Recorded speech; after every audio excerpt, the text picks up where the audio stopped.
আসসালামু আলাইকুম। জয়েন্টার থিকনেচার মেশিনে চাপ কাটিং করা হচ্ছে।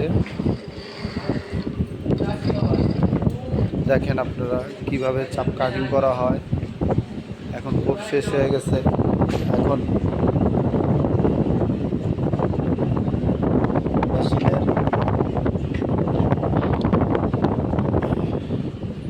আবার এখন কোপ দেওয়া হবে। এইভাবেই মেশিনের চাপ তৈরি করতে হয়। হলো শেভার মেশিন। এই মেশিনের কাজ কাম হলো জয়েন্টার মেশিনের বিভিন্ন জায়গায় কাজ কাম করতে হয়, তার জন্য এই মেশিন ব্যবহার করতে হয়। কেউ যদি মেশিনের চাপ নষ্ট হয়ে যায় আমাদের অর্ডার দিলে আমরা নতুন করে চাপ বানিয়ে দিই। আসসালামু আলাইকুম। দেশ থেকে ও বাহির থেকে যারা দেখছেন সবাই ভালো থাকবেন। আসসালামু আলাইকুম।